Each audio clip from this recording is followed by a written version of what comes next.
சொல்றதுக்கு வார்த்தை இல்லை. நல்ல மனசு எங்க அண்ணன் எந்த இருக்கிறப்ப உயிர் உள்ளாரு. நாங்க என்ன சொல்றதுன்னு வாய் வரல.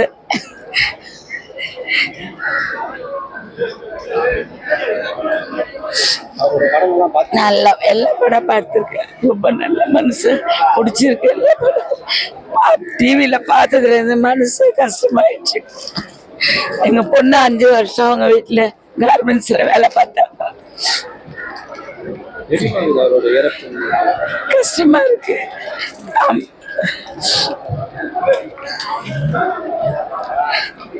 வணக்கம். பாக்கியராஜ் மாதிரி ஒரு டைரக்டர், ரொம்ப நல்ல டைரக்டர். நான் அவர்கிட்ட ஒரு 10-15 படம் ஒர்க் பண்ணிட்டேன். வந்தோடனே ஒரு ஒரு ஒரு டைரக்டர்னு இல்லாத, ஒரு ஆர்டிஸ்ட் இல்லாத, ஒரு டெக்னீஷியனுக்கு நல்ல மரியாதை கொடுப்பாரு. அந்த மாதிரி ஒரு டைரக்டர் இப்போ அவர் நம்மளை விட்டு போனது நம்மளுக்கு வருத்தமாக இருக்கு. பார்த்துருக்குறேன். இந்த முந்தானி முடிச்சு அந்த படம்லாம் அந்த மாதிரி ஒரு டைரக்டர் இருக்கிறது நல்லது.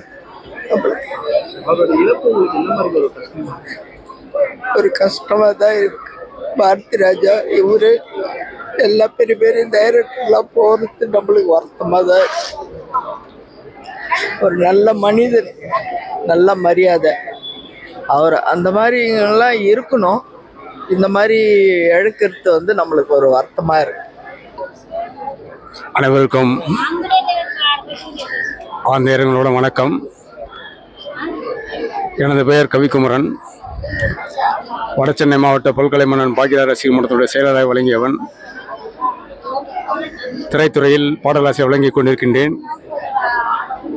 அண்ணன் பல்கலை மன்னன், பாசமிகு அண்ணன், புரட்சி திலகம், புரட்சி தலைவருடைய வழிவந்த புரட்சி திலகம் என்பது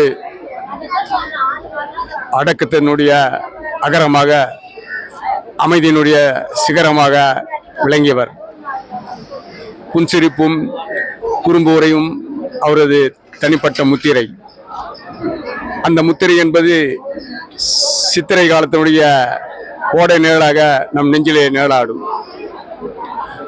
புரட்சி தலைவனுடைய தொண்டனாக விளங்கிய அவர் தன்னுடைய திரைக்கதையால் பல்வேறு செய்திகளை இந்த சமுதாயத்திற்கு எடுத்துச் சொல்லியிருக்கிறார். கலை உலக சிற்பி என்றால் அது அவருக்கு தகும்.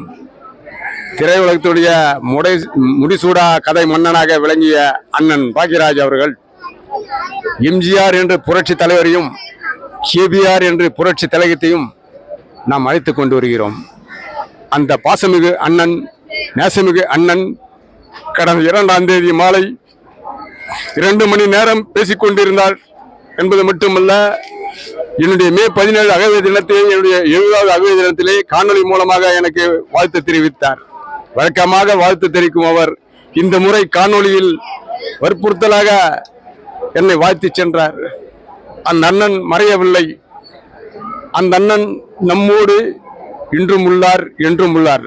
வாழ்ந்தார், வாழ்விக்கின்றார், வாழ்ந்து கொண்டிருக்கிறார், வாழ்விப்பார் என்று கூறி என்னுடைய ஆதங்க இரங்கலை தெரிவித்துக் கொண்டு அண்ணாவுடைய குடும்பத்தாருக்கு ஆழ்ந்த இரங்கலை தெரிவித்து ரொம்ப மன வருத்தம்.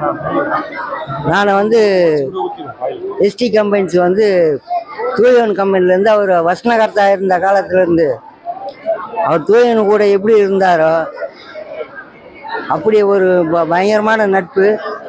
அவர் கூட இருந்ததெல்லாம் சாருக்கு ஈடு இணையற்ற ஒரு நட்பு. அப்படிதான் அவங்க கூட நான் அசிஸ்டண்ட்டாக நான் சின்ன வயசுலேருந்து வேலை பார்த்துவேன். தூயவன் சாருக்கும் சரி, ஐயாவுக்கும் சரி, மனசு ரொம்ப கலக்கமாக தான் இருக்குது. ஆக்கிராஜா படமெல்லாம் அவர் கூட நான் வேலை பார்த்துவேன். வெளியே சொல்ல முடியல. அவருக்கு நேரம் ஆண்டவன் கூப்பிட்டுட்டாரு. எல்லாம் இறைவன் அவருக்கு இதாக ஒரு காலகட்டத்தில் சினிமால நடிக்கிறவங்க, கதையாசிரியர்கள், இயக்குனர்கள் எல்லாருமே நம்மளுக்கு ரீச் பண்ணாதவங்க அவங்கலாம் அவங்க வே ஆஃப் லிவிங்கே வந்து டிஃப்ரெண்டா இருக்கும். அவங்க சாப்பிட்றது, அவங்க தூங்குறது, அவங்க வேர் பண்ணிக்கிறது, அவங்க லிவ் பண்றதெல்லாம் டிஃப்ரெண்டா சம்திங் மாயே நினைச்சுட்டு இருந்தோம். அந்த மாதிரி இல்ல, அவங்களும் நம்மள மாதிரி நார்மல்ன்றது எடுத்து காட்டினது பாக்யராஜ், பாரதி ராஜா, இளையராஜா, வைரமுத்து, பாண்டியராஜ், பார்த்திபன், அவங்களாம் தான். அவங்களோட இழப்பு வந்து திரையுலகத்துக்கு மாத்திரம் இல்லை, இந்த சொசைட்டிக்கே பெரிய பெரிய இழப்பு. எங்களை மாதிரி எனக்கெல்லாம் நான் சின்ன வயசுல எங்க சித்தப்பாலாம் அவங்களோட பயங்கர ரசிகர்கள். எல்லா மூவிஸ்க்கும் என்னை கூட்டிட்டு போவாங்க. நான் அவங்களோட ஜோக்ஸ் எல்லாம் நான் ரொம்ப என்ஜாய் பண்ணியிருக்கேன். அவங்க தான் எனக்கு வந்து அந்த இதையே எடுத்து விட்டாங்க, அந்த இமேஜே வந்து பிரேக் பண்ணி விட்டாங்க. நார்மல் பீப்புள் கூட, படிக்காதவங்க கூட எது வேணாலும் திறமை இருந்துதான் எது வேணா சாதிக்கலான்றது அவங்க தான் வெளியூர்லது. அவங்களோட இழப்பு வந்து சொசைட்டிக்கே வெரி மச் பிக் லாஸ். ஆழ்ந்த இரங்கல். அது எனக்கு எப்படி டைஜஸ்ட் பண்ணுவேனே எனக்கே தெரியல. அவரு பாரதி ராஜாவே ஏற்கனவே 10 நாளா நான் நினைச்சுட்டே இருக்கேன். அடுத்தது இவரு. இன்னைக்கு முதல் மரியாதை தந்த இயக்குனரினுடைய கலை வாரிசாக திரையுலக மாமேதை, திரைக்கதை மன்னர், புரட்சி தலைவனுடைய கலையுலக வாரிசு இன்று அவர் நம்மை விட்டு பிரிந்திருக்கிறார் என்கின்ற செய்தி நமக்கு இதயத்திலே ஒரு அதிர்ச்சி வலை ஏற்பட்டு விட்டது. எதிர்பாராத சம்பவம். அதிர்ச்சியோடு நாங்கள் வந்திருக்கிறோம். நான் அவருடைய பாக்யராஜ் சாருடைய ரசிகர் மன்ற தலைவர். ஈரோடு மாவட்டம் பெருந்துறை மன்றத்தில் நான் ஒரு ரசிகர் மன்ற தலைவராக இருந்திருக்கேன்.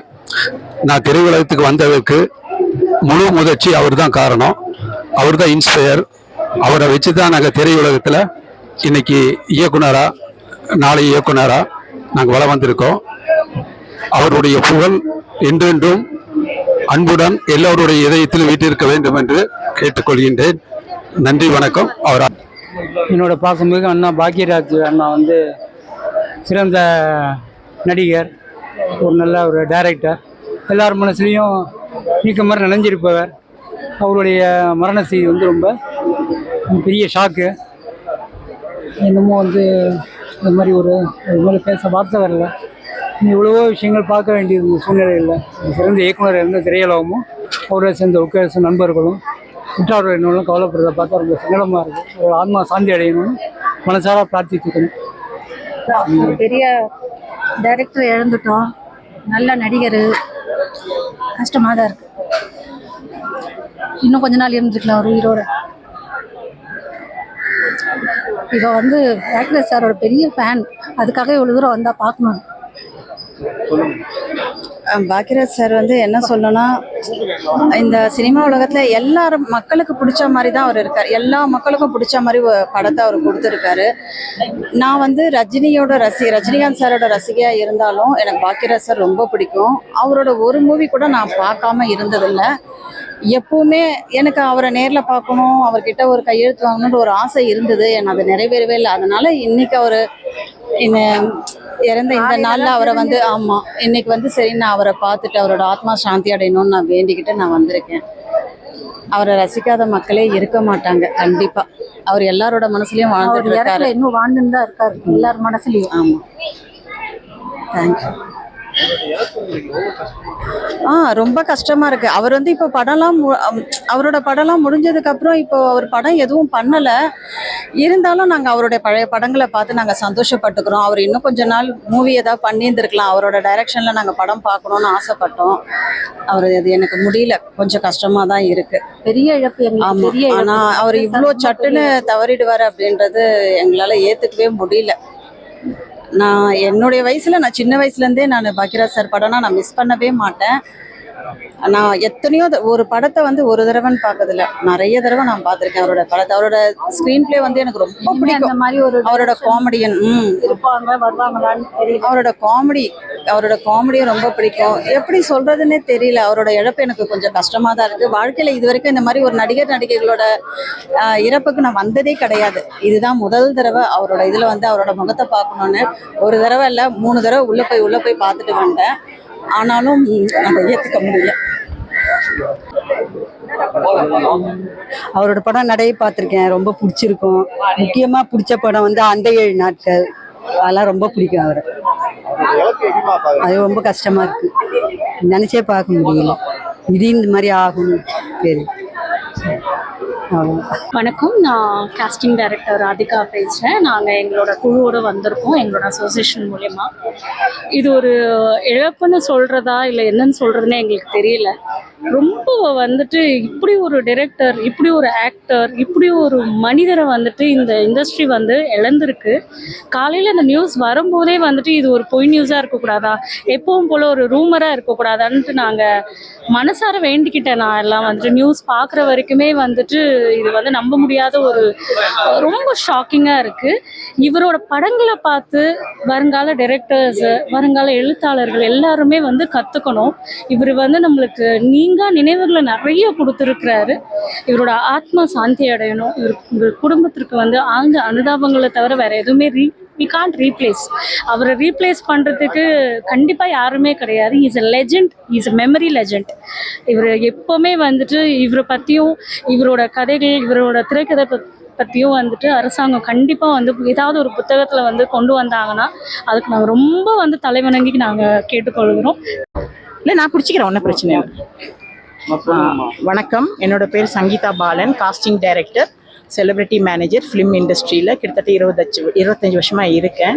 இன்னைக்கு காலையில் நாங்கள் வந்து ஒரு பெரிய ஒரு லெஜெண்டை திரையுலகம் இழந்துருச்சு. அவங்க குடும்பத்தாருக்கு என்னுடைய ஆழ்ந்த இரங்கல். மனசு ரொம்ப கஷ்டமாக இருக்குது. எத்தனை படம், முந்தானி முடிச்சு, தாவணி கனவுகள், எத்தனை படங்கள்.